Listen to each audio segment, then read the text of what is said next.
말씀 보겠습니다. 마태복음 10장 15절 말씀입니다.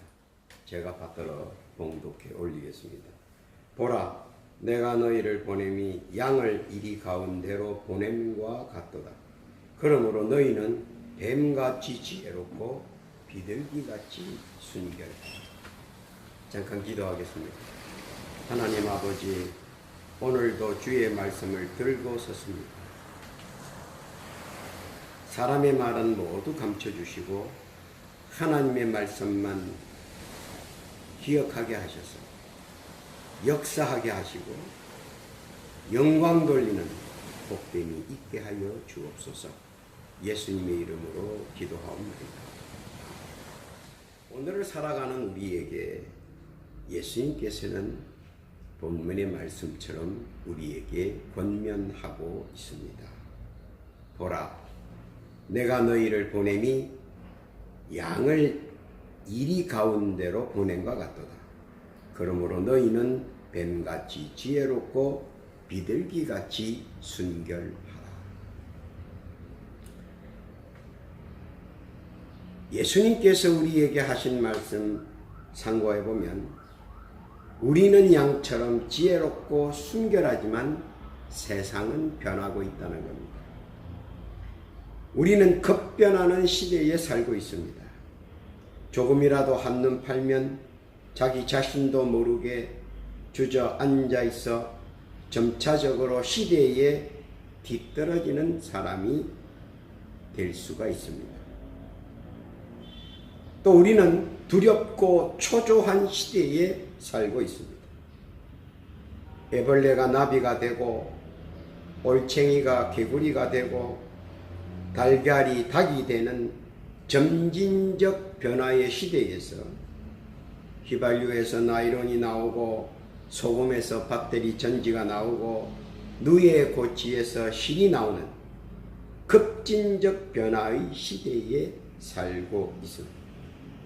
그러나 그것도 변하여 현재는 점차 상상할 수 없는 공간의 시대에 우리가 살고 있습니다. 예전에는 우리 성도들이 세상을 선도했는데 지금은 우리가 뒤따라 가기도 거듭이고 있습니다. 왜냐하면 우리는 순결했으나 지혜로움이 조금 부족했기 때문입니다.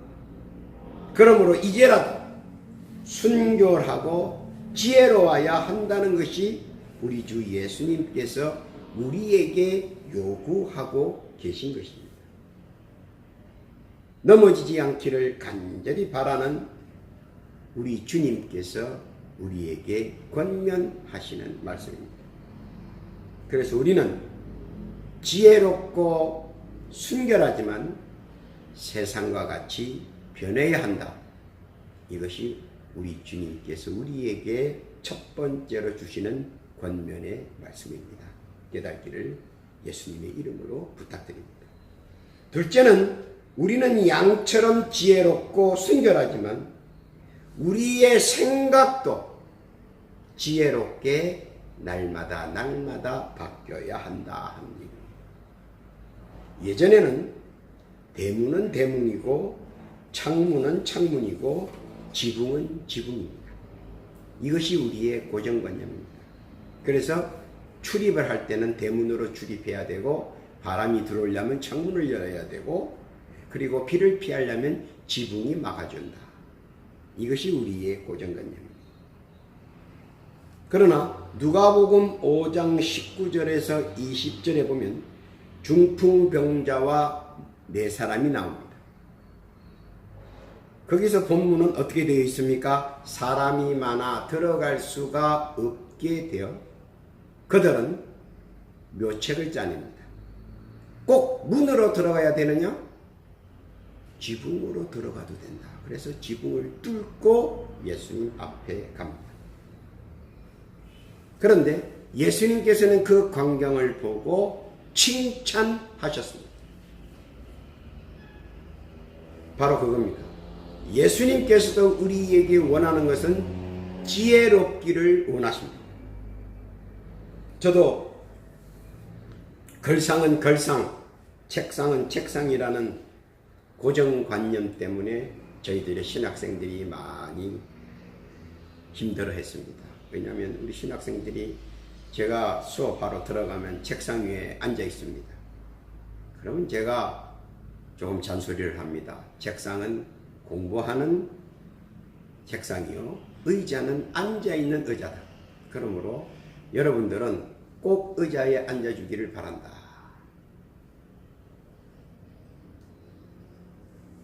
고정관념은 그만큼 무서운 걸 하는 겁니다. 바뀐 역사를 우리가 변화한 것을 우리가 한번 살펴보겠습니다. 쇠를 갖다 팔면 그냥 쇠입니다. 그런데 그 쇠덩어리를 철근으로 만들어 팔면 조금 더 비싸게 받을 수 있습니다. 바늘을 만들어 팔면 더 많이 비싸게 팔 수 있습니다. 소프트웨어로 만들면 더 많은 부가를, 가치를 가질 수가 있습니다. 나무를 예로 들어 보겠습니다. 나무를 그대로 팔면 별로 부가가치가 없습니다. 그거를 잘라서 목재로 팔면 부가가치가 있습니다. 그거를 목공예를 만들어서 팔면 더 부가가치가 많습니다. 무슨 말이냐면 생각이 바뀌어야 된다는 겁니다. 고정관념은 더 나은 부가가치를 창출할 수 없습니다. 고정관념은 더 나은 것을 창출할 수가 없다는 얘기입니다. 그러나 생각이 바뀌면 새로운 것이 창출된다는 겁니다. 오늘 예수님께서는 우리의 기독교가 침제되어 있는 것에 대해 일침을 가합니다. 무엇입니까? 우리는 순결하기 때문에 정지되어 있습니다. 이제는 주의 말씀을 잘 깨달아서 순결하지만 지혜로워야 된다는 것. 주님께서 우리에게 요구하시는 이 말씀을 우리가 깊이 가슴판에 새겨서 주님의 말씀에 부응해야 한다는 겁니다. 내가 바뀌면 생각이 바뀌고, 생각이 바뀌면 만물이 바뀝니다. 만물이 바뀌면 주께서 만물을 이루어 준다는 겁니다. 이 약속의 말씀을 다시 한번 상고하시기를 예수님의 이름으로 부탁합니다. 셋째는 고정관념의 문제가 있기 때문이라고 저희들은 생각하고 있습니다. 예전에 우리 성공학은 7전 8기입니다. 7번 넘어지면 8번 일어나는 오뚜기 건성을 가져야 된다. 그래야 성공할 수 있다.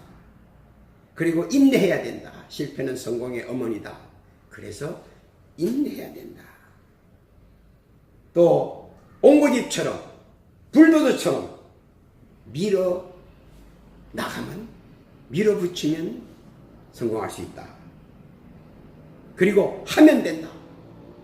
이런 좋고 아주 너무나 좋은 그런 말들을 사용하면서 권면했습니다. 그러나 어떻습니까? 현재의 성공학은 전혀 다릅니다. 현재의 성공학의 첫 번째는 뭐냐? 변화라는 겁니다. 왜냐하면 우리는 공간의 시대에 살고 있기 때문에 변해야 한다는 겁니다. 그래서 첫 번째, 어떻게들 성공학을 가리키느냐? 안 되는 것은 안 되는 거다. 그전에는 불도저처럼 옹고지처럼 밀고 나가야 된다. 그리고 하면 된다는데, 지금의 현재의 성공학은 안 되는 것은 안 된다. 바뀌어버린 겁니다. 둘째는 뭡니까? 빨리 변해라는 겁니다. 우리나라가 실업자가 점점 많아진다고 합니다. 왜 많아집니까? 바로 고정관념을 가지고 그것을 깨트리지 못하기 때문입니다. 고정관념을 깨트리고 빨리 변해야 한다는 겁니다. 우리 어른들이 젊은이들에게 권면할 때 고정관념을 권면합니다. 그리고 그것을 듣고 받는 젊은이들도 고정관념 속에서 헤어나지 못하고 있다는 겁니다. 세상은 넓습니다. 세상은 변합니다. 그렇기 때문에 이제는 우리가 젊은이들에게 변해라라고 권면해야 한다는 겁니다. 여러분 시대에 핸드폰이 있었습니까? 여러분 시대에 컴퓨터가 있었습니까? 486 컴퓨터 쓰레기 된 지 오래됩니다. 제록스나 노기아가 변화의 물결을 타지 못해서 결국은 뒤처지게 되었습니다. 또한 하나님께서도 우리에게 변화라라고 늘상 태초일에 지금까지 우리에게 권면하고 있다는 겁니다. 창세기 1장 11절에 보면 하나님께서는 땅에게 명령을 내립니다. 내라.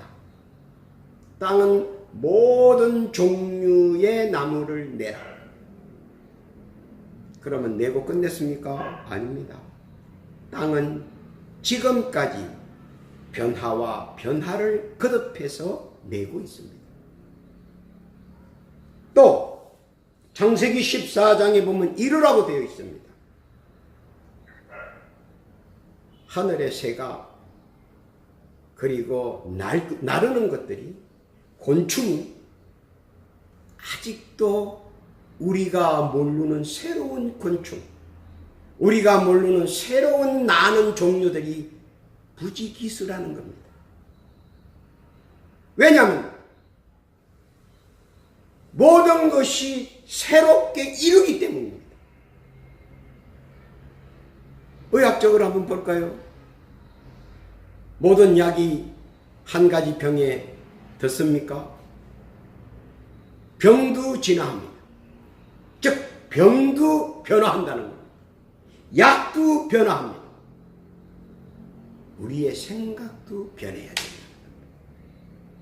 창세기 1장 22절에 보면 하나님께서는 모든 만물에게 번성하라고 축복을 주셨습니다. 우리에게도 번성하라고 축복을 주셨습니다. 그래서 우리의 자녀들, 우리는 우리의 선대보다는 우리가 변화되어 있습니다.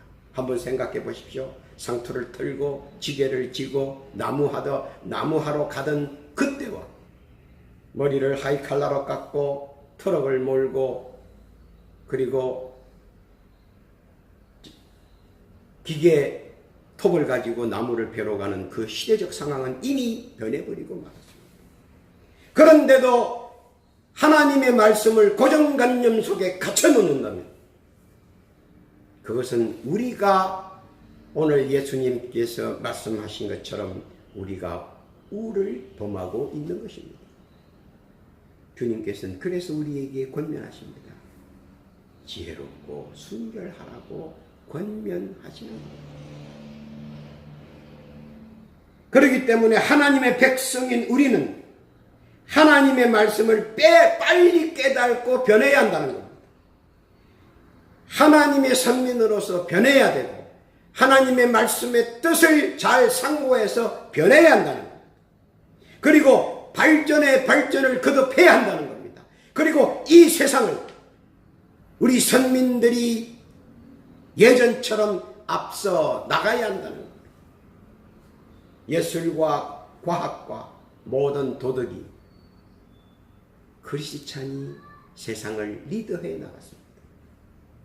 기독교 역사를 보면 콘스탄틴 대제가 기독교를 국교로 받은 이유가 무엇입니까?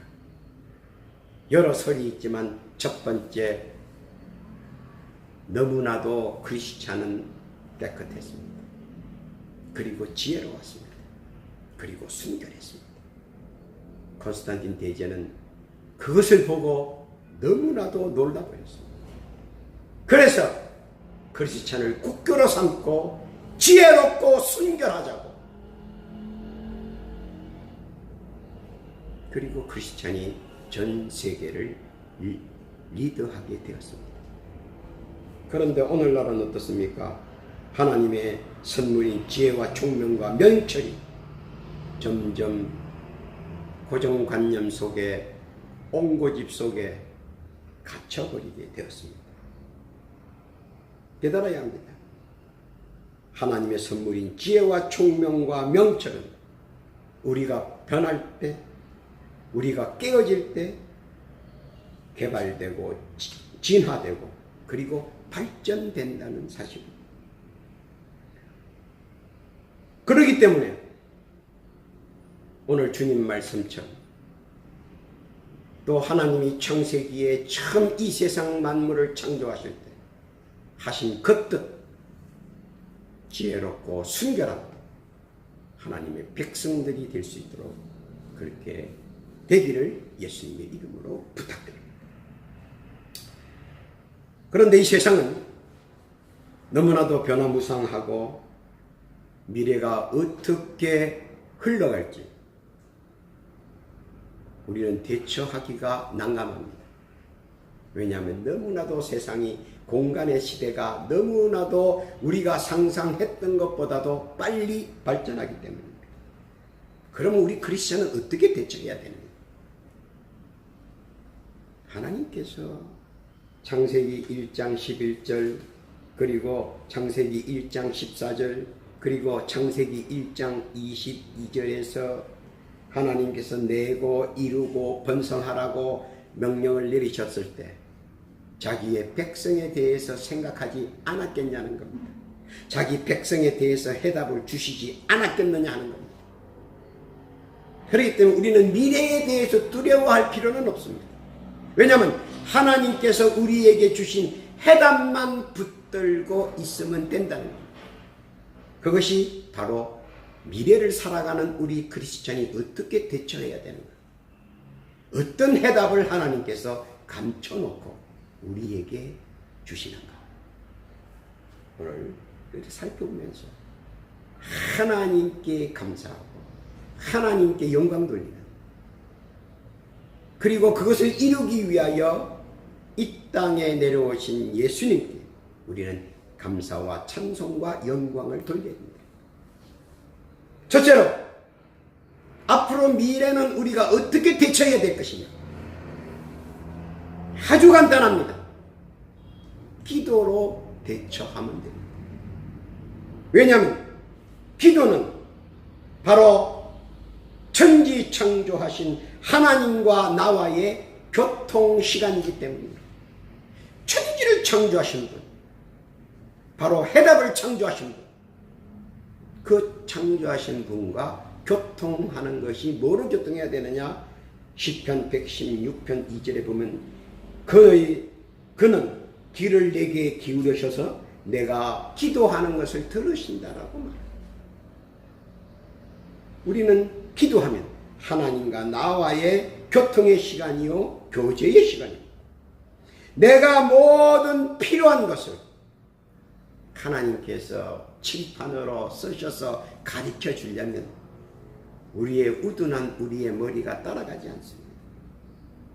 그래서 어떡합니까?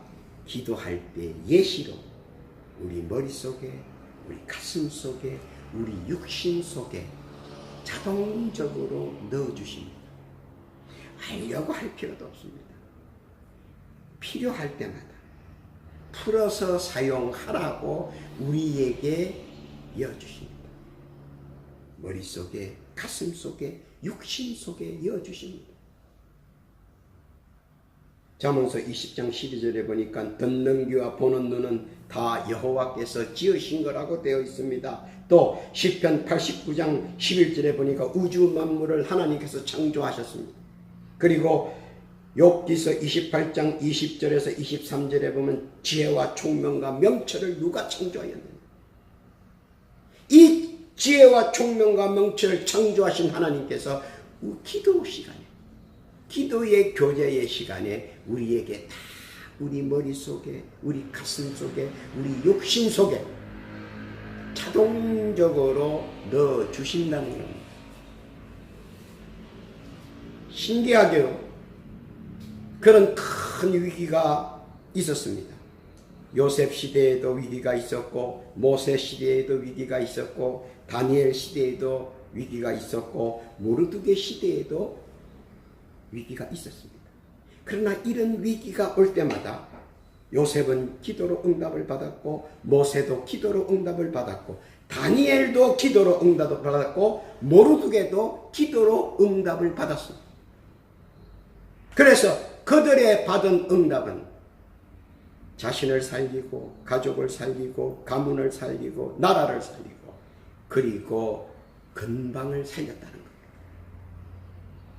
기도는 단순하게 보는 것이 아니라 하나님과 나와 교통교제의 시간이요, 지혜와 총명과 명철을 받는 시간이요, 모든 미래의 해결책을 우리가 받는 시간이다라고 깨닫기를 바랍니다. 그럼 어때야 됩니까? 더 열심히 기도해야 됩니다. 더 열심히 하나님 앞에 간구해야 됩니다. 그럴 때 기도로 응답받습니다. 이런 복됨 함께 하시기를 예수님의 이름으로 부탁합니다. 둘째는 뭡니까? 미래를 대처하는 두 번째 방법은 말씀을 묵상하는 겁니다. 요즘 젊은 사람들에게 기도하라. 이해가 안 됩니다. 아니, 지식을 배워야죠. 어째서 기도해서 지식을 압니까? 안 믿습니다. 아무리 설명해줘도 안 됩니다. 그런데 더 하는 것은 미래를 대처하는데 말씀을 묵상하라 그러면 그들이 믿겠습니까? 그런데 시편 1편 2절에 보면 여호와의 율법을 즐거워하며 묵상하는 자는 무엇을 봅니까? 지혜와 총명과 명철을 풀어주신다는 것. 기도할 때는 하나님께서 미래에 대한 지혜와 총명과 명철을 우리의 머릿속, 우리의 가슴속, 우리의 육신 속에 부어주시지만 이것을 말씀을 묵상하면 말씀을 통하여 우리에게 해석되어진다는 겁니다. 말씀을 묵상할 때 지혜와 총명과 명철이 풀어지고 해석되어지고 그리고 하나님께서 말씀하신 예지를 우리가 이해되어진다는 겁니다. 우리가 참고해야 할 것은 모든 과학은 기도자와 묵상자의 영감으로 시작되었다는 겁니다. 우리가 그것을 깨달아야 합니다. 그것을 깨달지 못하면 우리 크리스찬은 항상 미래에 뒤처지는 낙오자가 될 것입니다. 이거는 이해가 될지 모르겠습니다. 우리 회교도를 한번 보겠습니다. 그 사람들은 그들의 성경을, 코란을 아직도 풀어주지 않습니다. 그대로 암송하게 합니다. 그러나 어떻습니까? 점점 회교는 늘어나고 있고 기독교와 쌍벽을 이루고 있습니다. 우리는 해석해주고 우리는 알게 해주고 우리는 궁금한 것을 다 응답을 해주는데 그들은 지금도 절대로 해석하지 않습니다. 있는 그대로 암송합니다. 그런데 어떻습니까? 우리는 깨달아야 합니다. 말씀을 묵상합니다. 하나님이 우리에게 허락하신 모든 것들을 이해하시고 그리고 해석되어지고 예지되어져서 미래도 우리들이 세상을 주도하는 그런 복된 크리스찬들 다 되시기를 예수님의 이름으로 부탁합니다. 셋째는 뭐냐? 기도도 하고 말씀 묵상도 해서 지혜와 총명과 명철을 하나님 앞으로 받고 그리고 다 해석되어져서 미래를 압니다. 미래가 걱정스럽지 않습니다. 그리고 미래를 이미 하나님께서 주셔서 준비했습니다. 그런데 문제는 행동으로 대처해야 된다는 겁니다. 우리가 잘 아는 멘트가 하나 있습니다. 국민학교 1학년 시험이 있습니다. 산수 시험인데 선생님이 1 더하기 일은 무엇냐 하고 학생들에게 질문했습니다. 그랬더니 학생들이 이구동성으로 하는 말이 있습니다. 무슨 말인지 압니까? 저요 하고 손을 들어서 선생님이 그래 한번 얘기해봐라 그러니까 1 더하기 1 그건 저도 알아요. 제가 뭐 바본가요? 1 더하기 1도 모르게? 선생님이 요구하는 정답과 답변하는 아이들의 답이 다릅니다. 왠지 아십니까? 생각이 많아서 그렇습니다. 우리가 말씀을 너무 많이 합니다. 우리가 기도도 많이 합니다. 하나, 문제는 뭐냐? 행동으로 나가지 못한다는 거예요. 복음의 가치는 뭐냐? 늘 말씀드리지만 내 믿음, 내 신앙은 내 속에 있는 믿음입니다. 그런데 그 믿음은 밖으로 비춰야 한다는 겁니다. 예수님께서 병자를 만납니다. 예수님께서 장님을 만납니다. 예수님께서 안전뱅이를 만납니다. 예수님께서 중풍병자를 만납니다. 그런데 예수님께서 꼭 하시는 질문 하나가 있습니다. 그 질문이 뭔지 아십니까? 무엇을 원하느냐? What do you want? 무엇을 원하느냐는 겁니다. 원하는 것을 말하라는 겁니다. 예수님 다 알지요? 예수님 다 압니다. 장님한테 가서 무엇을 해주기를 원하느냐고, 무엇을 원하느냐고, 안전뱅이에게 무엇을 원하느냐고, 중풍병자에게 무엇을 원하느냐고. 예수님께서 모르십니까? 그는 기도할 때 마음속으로 얼마나 많이 기도했겠습니까? 그런데 예수님께서는 물어봅니다. 무엇을 원하느냐? 오늘 우리 주님께서는 무엇을 원합니까? 여러분이 행동하기를 원하는 겁니다. 장님이 눈뜨기를 원하나이다. 안전뱅이가 내가 일어서기를 원하나이다. 중풍병자가 나는 낫기를 원하나이다. 소경이 뭐라 그럽니까? 보기를 원하나이다. 오늘 우리 주님께서는 행동하기를 원하시는 겁니다. 왜냐하면 행동할 때 지혜와 총명과 명철도 움직이기 때문에. 야고보서 2장 14절에 보면 행함이 없으면 무슨 유익이 있으리요? 믿음이 너희 자기를 구원하겠느냐? 야곱이 한 번 질문을 던져봅니다. 믿음이냐? 믿음 더하기 행함이냐? 야고보서 2장 10절에 보면 행함이 없는 믿음은 그 자체가 죽은 것이라고 말을 합니다. 아주 결정을 내렸습니다. 행함이 없는 믿음은 그 자체가 죽은 것이니라. 야고보서 2장 17절에 되어 있습니다. 또한 야고보서 2장 22절에 보면 믿음이 그의 행함과 같이 일하고 행함으로 믿음이 온전하게 되었다고 되어 있습니다. 행함으로 나의 믿음이 온전하게 되어 있다는 겁니다. 야고보서 2장 26절에 보면 영혼이 없는 몸이 죽은 것과 같이 행함이 없는 믿음은 죽은 믿음이라고 말했습니다. 로마서 2장 6절에 보면 하나님께서 각 사람에게 그 행한 대로 보응하신다라고 되어 있습니다. 지혜와 총명과 명철이 함께하여 우리 구주 예수님께서 우리에게 말씀하신 권면처럼 지혜롭고 순결하며 지혜와 총명, 명철과 총명이 초자연적으로 우리에게 역사하십니다. 복음을 위해 우리가 나아갈 때 우리는 할 수 없으나 마태복음 19장 26절에 있는 말씀처럼 하나님은 할 수 있기 때문입니다. 결론입니다. 세상은 내가 원하든 원하지 않든 나날이 변해가고 있습니다. 생각도 쉴 새 없이 파도처럼 밀려왔다 흔적 없이 사라집니다. 기억조차도 할 수 없습니다. 고정관념도 변하는 시대입니다.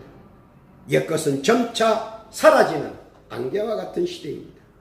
그러나 분명한 것은 미래는 하나님의 백성될 것이라는 겁니다. 미래는 하나님의 선민될 것이라는 겁니다. 여러분 기뻐하셔야 됩니다. 왜냐하면 하나님께서는 우주 만물을 창조하실 때 이미 예견하시고 자기 백성을 위하여 해답을 예비해 놓으셨기 때문입니다.